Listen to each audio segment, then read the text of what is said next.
Hazbin Hotel Season 2 has ended as quickly as it started with the finale episode's Weapon of Mass Destruction and Curtain Call, giving us insight into Vox's backstory, Alastor freeing himself from Rosie's clutches, confirmation that Nifty is an Overlord, and so much more. Let's waste no time and break it all down for all the key moments and details you may have missed. Spoilers ahead.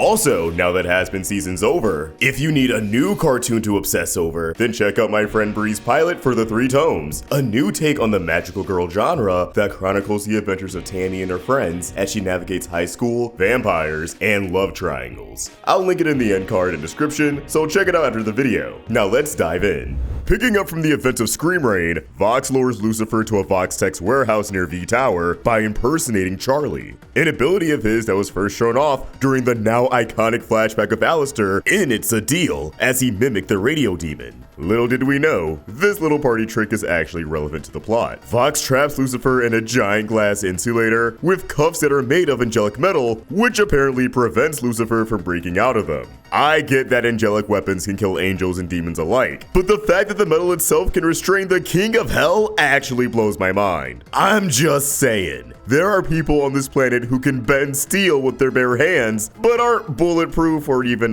knife proof. So someone as strong as Lucifer being helpless in this situation is just throwing him to the wolves known as Agenda Hotel. I love that Lucifer has no idea who Carmine is, nor does he have any desire to educate himself. It reinforces how he's completely checked out with sinners, as he's been consistently clueless about all the overlords. He also didn't know who Alastor or Vox were before meeting them. Though he does refer to Vox as the TV head guy, so he at least knows that Vox is around, but he clearly does not take him seriously. While it's never been specified that only sinners could become overlords, since it is a title, sinners do seem to make up the majority, and Lucifer only cares for the Hellborns, those who don't remind him of his greatest mistake. Thus, the only high-ranking demons that are on his radar are the other deadly sins. And they're over on Helluva Boss, at least for now. On the verge of his plans for eternal domination finally coming to fruition, Vox looks back on his life with a song, Brighter, which reveals his full human name and design. Meet Vincent Whitman, a middle-aged man with heterochromia, green and blue eyes, a trait that carried over to his sinner form, with one of his TV eyelids being blue instead of black. Unsurprisingly, Vox had a career in television, with his first on-air gig being that of the weatherman on Channel 6 World News. I'm assuming Channel 6 is the direct inspiration for Channel 666 News, which means it's yet another example of Vox being a copycat who is constantly leading on others to get ahead. His media empire in hell had no real vision beyond shoving his name down everyone's throats. He simply repackaged what was familiar to sinners in their past lives on Earth so that they would find comfort in his networks, in his products, and in his image. Vox has relied on building parasocial relationships with his audience from the very beginning, ending every report with the message to trust Channel 6, and really him, with the weather. Now, trust us might have been Channel 6's slogan, but I think it's more interesting if this was Vox's personal touch that allowed him to work his way up the chain in the first place. The one thing he didn't steal from someone else. Being a weatherman was perceived as small potatoes in the grand scheme of live entertainment, leaving Vox discontent of his job from the very beginning. He always tried for his voice to reach a larger audience, to be respected for his craft. He wanted to influence the masses and have a greater impact on their lives beyond them taking his word on if it'll be clear skies or cloudy with a chance of rain. He always craved leadership, to be taken seriously and have his ideas treated as gospel. So he decided to work his way up the ladder by killing people, always finding a way to cover up their deaths. First, Vox took out the primetime news anchor, but it's obvious that he wouldn't be satisfied with a Tucker Carlson role for long. We know Vox. He's flashy. He's someone who loves to make a grand entrance and a grand exit. He needs to make everything a big production. And keep in mind, this is the 1950s, where news anchors, while still influential, were an even farther cry from the top of the food chain. While viewers might be partial to one particular news station or anchor, they're not the talent who amasses live studio audiences consisting of diehard fans who had to fight to score tickets to a taping. They aren't the main attraction. That kind of influence, that kind of power, was reserved for the late-night talk show host. So Vox set his sights on Channel 6's late-night host, who looks a lot like Conan O'Brien. Though obviously, the timelines wouldn't add up, so if this was meant to look like Conan, it's just a mere Easter egg with no implications on the lore. Bargain Bin Conan's outfit is also identical to Vox's and Alastor's, which, for Vox specifically, I think is meant to be yet another thing he stole from someone else and repurposed into his own image. I imagine after Conan's death, Vox was able to use his position as a news anchor to get a foot in the door, where he charmed the producers, nailed some screen tests, and quickly became a huge TV star. If we're meant to take all of this sequence at face value, then Vox's bloodlust led to him sabotaging other live programs on the network, from game shows to cooking shows, orchestrating a ton of deaths in the name of ratings. Because violence gets people tuned in, covering it up as mind-blowing special effects, as shown when he pitches himself as the new head of Channel 6. Man, no wonder Earth is so demented in Helluva Boss. Look at what Americans were watching before segregation even ended.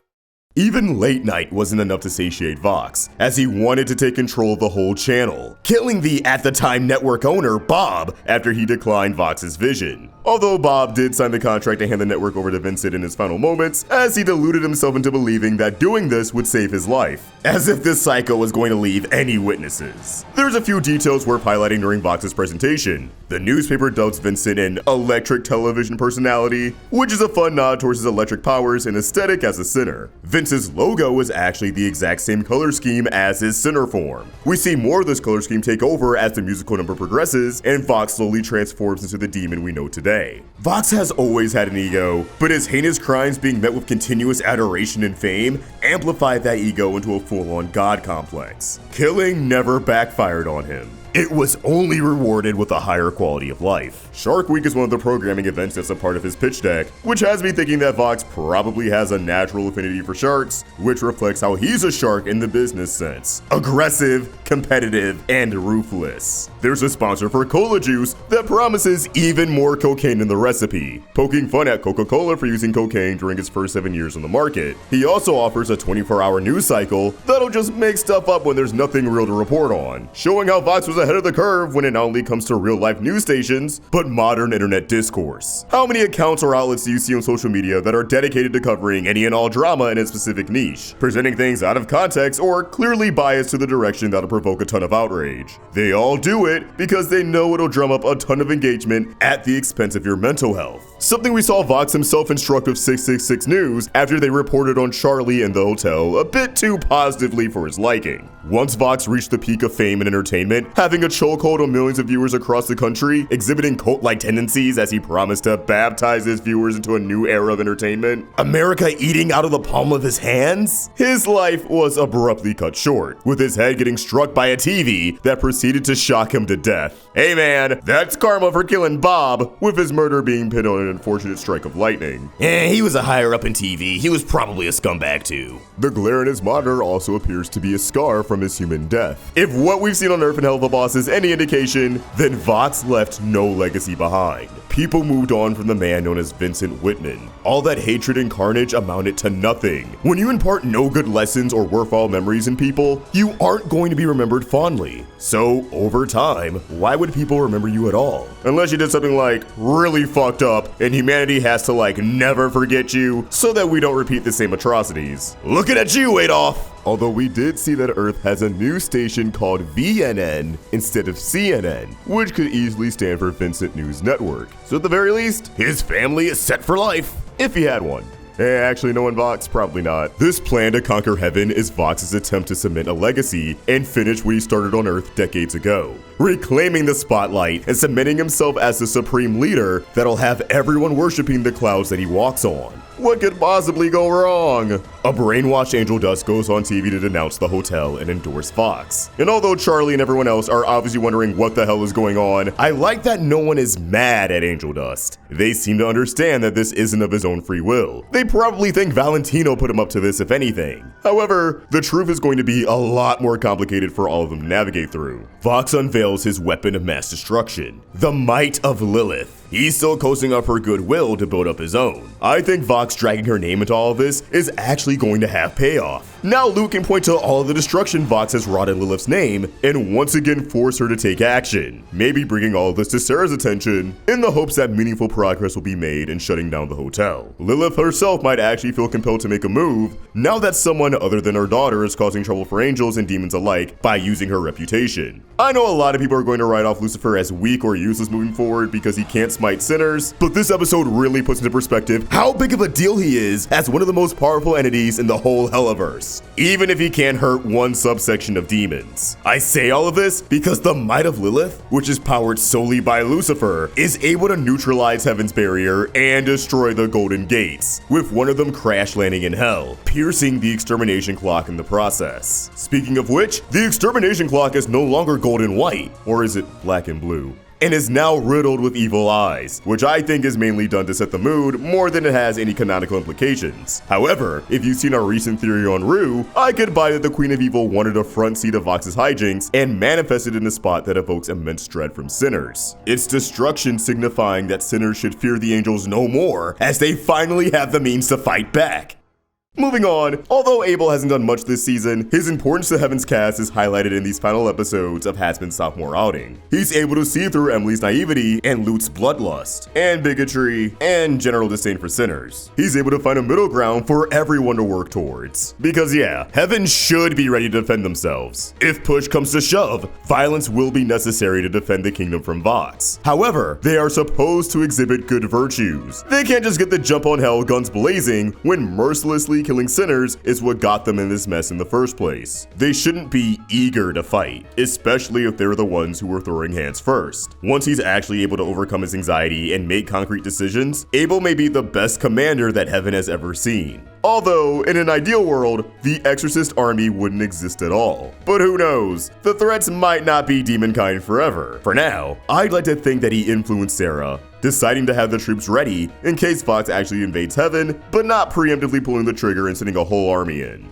as that would truly incite a war. Another heart-to-heart between Penchas and Sarah leads to Live, a song where Sarah grapples with how many potential redeemed souls were lost in the extermination as she mulls over the entire concept of redemption. She struggles to fathom that the souls who were sentenced to hell retain enough good in their hearts to escape the worst place in existence, and Penchas hopes her understand how that's possible. This song once again reaffirms my belief that Penchas is going to end up on Heaven's council. He's extremely valuable as someone who has the proper lived experience and understanding to judge a mortal soul. He's more qualified than most to weigh in on the fates of sinners. Maybe if anything, he'll end up becoming the judge of the afterlife. During Vox and Alastor's final conversation before Vox's big comeuppance, Alastor says there's nothing Vox could do to break Charlie's spirit and that she can never admit when she's wrong. Both of these statements give a lot of insight into how Alastor truly feels about Charlie, since he can be pretty hard to read. He believes in Charlie's ability to persevere and get shit done, but he doesn't necessarily believe that Charlie's always capable of doing the right things, as she can't admit when she's wrong. Yet, I don't think this means he supports Charlie's endeavors with the hotel, but rather that he could steer her into a different direction and change her goals to one that suits his agenda, as she'd believe it's the correct thing to do, and that if they're working towards the same thing, there's no possible way he could fail.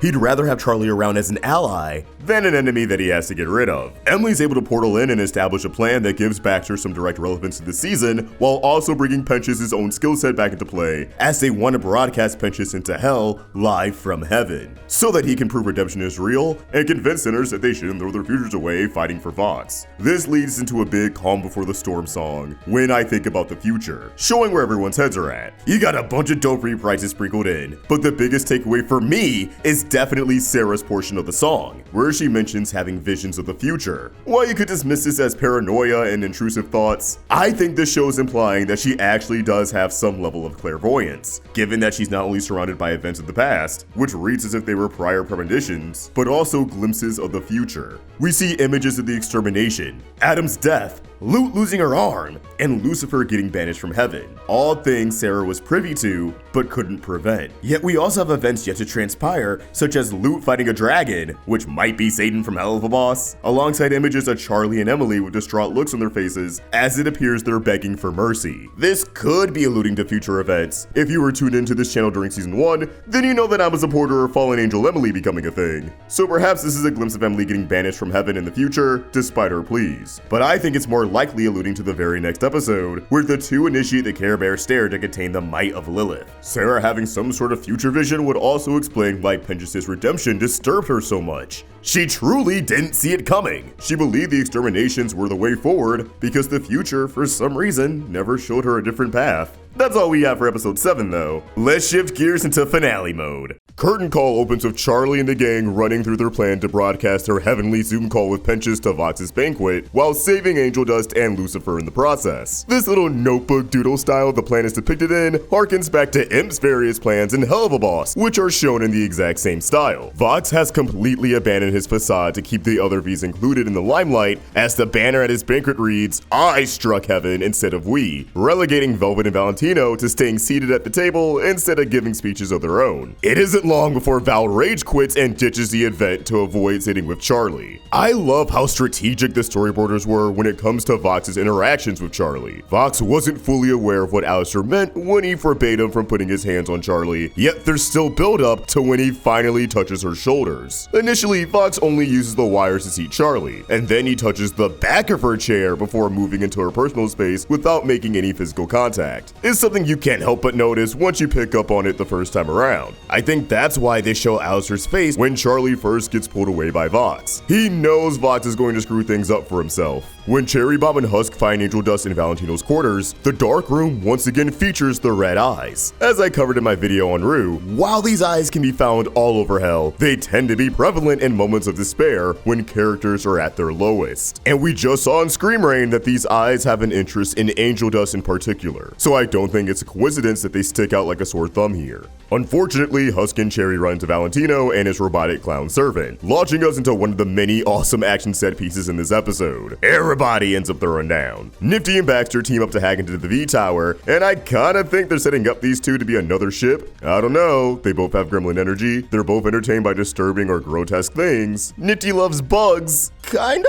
Baxter performs bio-experiments on bugs. They seem excited to work together. I overall see the vision, and I hope you do too. It doesn't take long for Vox to face the consequences of his own actions and fall apart when he lacks the support of others, as when Charlie turns the table on Vox while Baxter hacks into the mainframe, Vox struggles to regain control without the other Vs, and they end up being the only thing that somewhat gets him back on track. When Vox tries to take charge on his own, he's intercepted by Baxter again. The lad's even able to mute Vox. It's cathartic because, although we didn't get to spend too much time with Baxter this season, he's another individual who Vox relies on to advance in life, through Baxter's inventions and contributions, despite the fact that, realistically, Vox doesn't even remember his name. Always pay attention to the little guy. We're itching for the chance to rebel and eat the rich. Velvet ambushes Baxter and Nifty, remarking that a little shark gave her a heads up, which I think refers to Vox's mini shockwave that he sent through the wires when trying to regain access to the system. I think he also sent a shockwave to Velvet's phone after Charlie hijacked the event, alerting her to secure the premises. Vox shuts down Emily and Charlie's speech by hypnotizing the minds of everyone in attendance, save for Charlie, Emily, Zezzy, and presumably Alastor. I assume Charlie and Emily are immune because one's the princess of hell and another's an angel. They're both immensely more powerful than your average sinner and are so steadfast in their beliefs that they can't be swayed. Zezzy might be immune because she's an overlord, or she has a strong sense of self, or maybe Vox just spared her for whatever reason, but I am leaning towards it being a perception thing. We can't see if Carmine was brainwashed, but if she was, then all overlords aren't naturally exempt from Vox's mind control, and if you're a demon, it makes the most sense for it to come down to one's mental fortitude,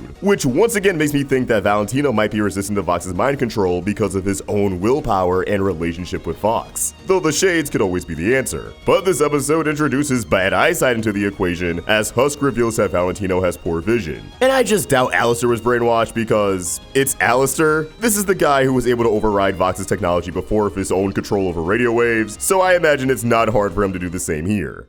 Speaking of Alastor, the radio demon plays 4D chess by having Charlie make good on their deal from last season, cashing in on his small favor by having her declare Vox as the strongest sinner in hell, a declaration that voids Alastor's deal with Rosie. But how the hell does this all work? Well, I have a few ideas. 1. Charlie's word carries astronomical weight as the princess of hell. Her word is literally law, so if she declares someone as the strongest sinner, that's all there is to it. It's like being knighted. The title is theirs until stated otherwise by Charlie or another Morningstar. 2. Maybe the strongest sinner relies solely on perception. The more demons believe you're the strongest, the more power you actually amass. So the Princess of Hell recognizing Vox as the strongest was what he needed for the masses to get on board, especially since they were in direct opposition for so long. 3. Vox's power in particular feeds off of audience approval. The higher his numbers, the stronger he becomes. He needs to be well liked by a good chunk of the population to pull off the insane feats that he demonstrates on a daily basis, which is why he was able to up the ante of his transformations as the season progressed. It was a reflection of his rising social status. Still, this would mean that Charlie's declaration caused the remainder of Hell to put their trust into him and boost his power, hence the 100% approval graphic behind him. I think I'm most partial to this idea, as Vox does seem to no longer maintain his full power demon form immediately after his approval rating plummets later in the episode. Again, the proclamation that Vox is the strongest sinner frees Alastor from his deal with Rosie, as he's no longer the strongest sinner. But if the deal's broken, why does Alastor retain his power? Well, it could be because it was broken thanks to means outside of Rosie and Alastor's control. Maybe the deal breaking simply doesn't strip Alastor's power, since he didn't refuse to fulfill his end of the bargain or anything. It was simply forces beyond his control that caused him to be surpassed, and thus, it had nothing to do with the terms of his deal. Either way, I know it confusingly reads as Alastor completely bouncing back and somehow becoming more powerful than he did prior to the deal breaking, but when you look at it, he really doesn't seem that much stronger than he was in It's a Deal. And keep in mind, he got Vox's attention in that episode with the intention of surrendering to the V's. I believe if anything, he's just no longer holding back here, especially since he got to spend a few days captive to recover. His staff is broken, and he's barely able to avoid Vox by the end of this confrontation, so he definitely isn't operating at full strength. Vox carelessly puts his hands on Charlie's shoulders, which causes his newly struck deal with Alastor to break. Alastor asserting how much he hates Vox touching Charlie, which once again alludes to how fond he is of Charlie. Sure, she may be a valuable asset to him above all else, but that doesn't mean he disregards her well-being or just sees her as only a means to an end. He definitely cares about her, even if he doesn't want to, and he wants her to be respected by those around him. Vox and Alastor catapult themselves into another brawl, which means we have like 3 or 4 fights going on at once, on top of Aggie trying to free Lucifer to no avail. And while there's not much to break down with the fighting, I gotta say the action is sick. The team did a phenomenal job with this finale. Vox's mind control Angel Dust can also be utilized by Valentino, as he commands Angel to attack his friends, which has some pretty horrific implications. The V's truly have control over Angel's autonomy no matter what he says or does. This makes me think that Vox's brainwashing is indeed on willpower and potentially self-worth, as it could be used to give Angel a truly cathartic moment of liberation in the 3rd season as he finally breaks free from the V's. Vox snaps and begins decimating the Pride Ring with the might of Lilith as he completely fixates on one goal: kill Alastor, who he actually almost gets, but Emily takes a hit for him, a sacrifice that challenges Alastor's belief that there's no friends in hell. Maybe he'll use this to manipulate Emily over to his side in the future, but for now, I believe this will actually turn out to be a significant moment for Alastor's development. Vox is ready to sacrifice everyone and everything in order to take out Alastor, with his death ray on the brink of overload. Thankfully, Velvet and Valentino finally step in and put old TV head in timeout. Valentino violently ripping his head off actually rattled me for a brief moment, as it made me forget that sinners could only be killed with angelic weapons. I thought Val was on some Mikasa timing for a second. If you know, you know. Moving forward, I'm guessing Velvet and Valentino will be giving Vox a cold shoulder, forcing him to earn back their friendship, but ultimately the 3 V's will be friends again before we know it. This is just a way to give the other 2 the spotlight for a couple seasons.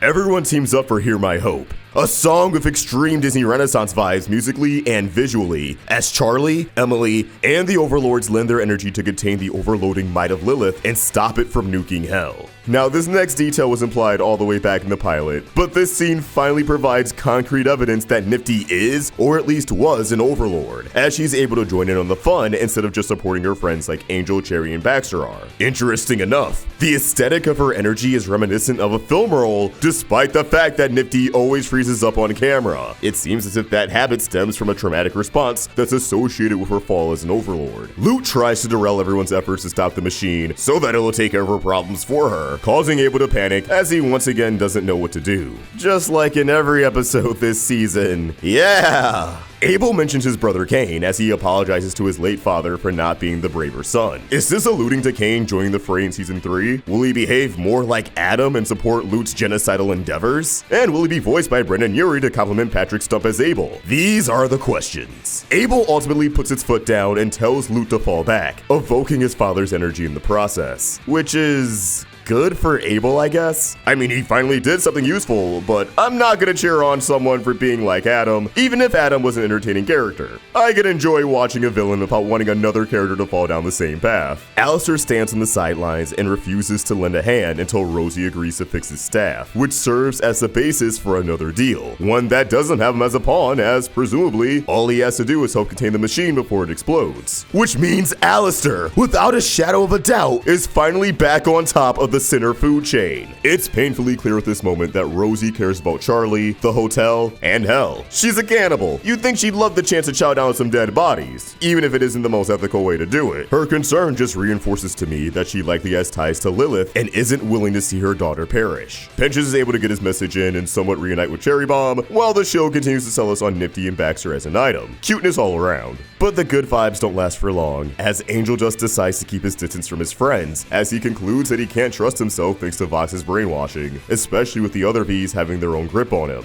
I want to speculate what's next for his character in a different video, but for now, I'll just say that I hope his siblings are finally relevant in the next season. The hotel is absolutely thriving in the epilogue, as Vaggie is appointed hotel manager and settles on Vaggie with just an I as her new name. Which, yeah, we weren't gonna get a major name change with so much merch in circulation, as it would just be a branding nightmare. So, this is as good as it gets. Alastor is free of a master and restored to full power with his repaired staff, so he's naturally setting his sights on Lucifer, clearly hoping to exploit his weakness of being unable to smite sinners. I'm betting on the show getting closer to biblical canon, and Alastor becoming Lucifer's executioner in the future, finding a perfect middle ground for the two to work around Lucifer's punishment while fulfilling Alastor's desire to become the most powerful sinner. Valentino takes credit for saving Hell and is now hailed as a hero, while also distancing himself from Vox, though he might be the new face of Vox Tech as he holds the title of New Boss Daddy. Yikes! He's definitely the next big V for the show to tackle, though I wouldn't be surprised if season 3 switches back to an angelic villain and season 4 is dedicated to taking down Valentino. We'll see where it goes. Lute is still hallucinating Adam, so despite doing nothing of importance this season, I think she'll find a way to make things messy again in season 3, especially now that Vox has proven that Hell can be a viable threat. Again, someone like Cain might help her turn the tides back in her extermination-loving favor. Finally, as Charlie finishes info dumping on her mom, she's surprised to see that Lilith is actually calling her back? That's right, after 2 years of anticipation, it seems like Lilith is finally going to do something.